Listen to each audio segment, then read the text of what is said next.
Bueno, muy buenas.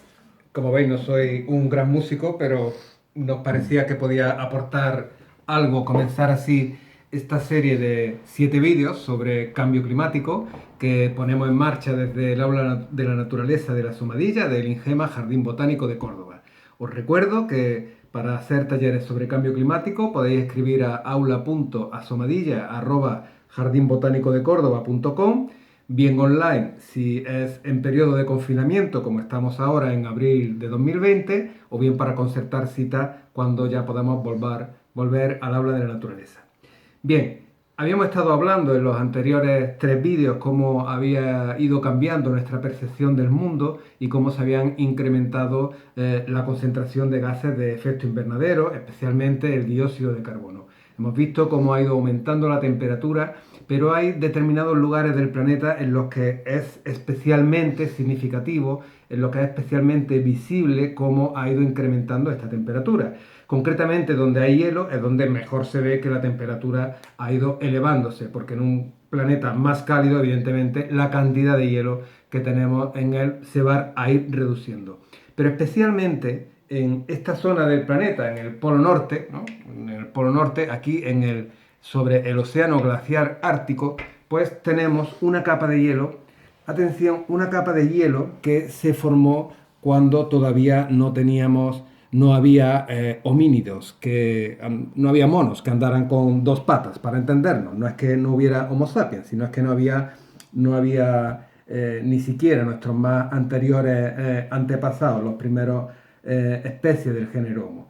Bien, pues esta capa de hielo que tiene millones de años de antigüedad estaba así a finales de los años 70, y en menos de 30 años pues se ha perdido toda esta zona que vemos aquí, que se puede apreciar. Es una capa de hielo que está flotando sobre el océano, y esta zona, esta parte que hemos perdido en ese corto periodo de tiempo, pues es una extensión mayor que la superficie de Portugal, de España, de Francia e Italia juntas. O sea, no es un trocito pequeño de hielo, sino que es un gran trozo de hielo. Pero es que además el trozo de hielo que queda es más delgado, con lo cual se puede decir que hemos perdido pues prácticamente la mitad del hielo del Ártico en muy poco tiempo. Y la especie humana no ha vivido nunca en un mundo en el que no hubiese hielo en el Ártico. No sabe nuestra especie qué es vivir en un mundo de esas características. Pero además de dar una imagen de cómo está incrementándose la temperatura en el planeta Tierra, esta nos muestra también, hace relación a una cuestión que la comunidad científica nombra como fenómenos de retroalimentación.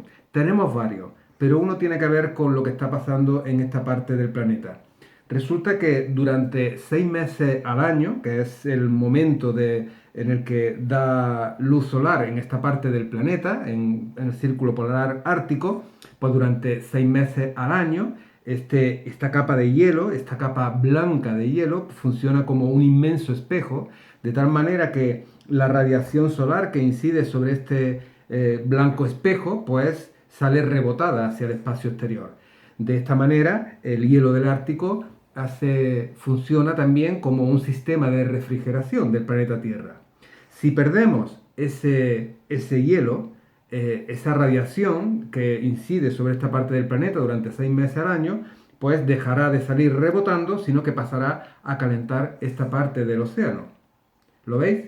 Que se pierda el hielo del Ártico es una consecuencia del calentamiento global del clima. Pero si se pierde el hielo del Ártico, eso se convierte en causa del calentamiento global. O sea, un efecto, una consecuencia que se convierte en causa.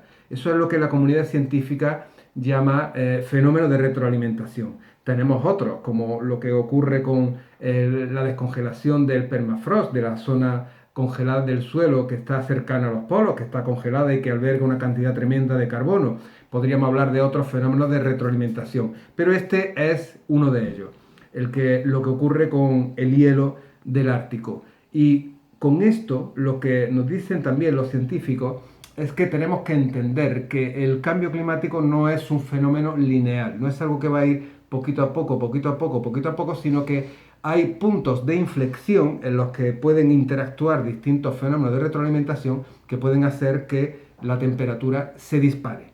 Por eso nos dicen y nos hacen mucho hincapié en que estamos a tiempo de paliar las consecuencias más graves, pero que tenemos muy poco tiempo. Muy poco tiempo porque tenemos que evitar a toda costa que fenómenos de retroalimentación como este interactúen entre sí y disparen la temperatura del planeta por siglos o por milenios.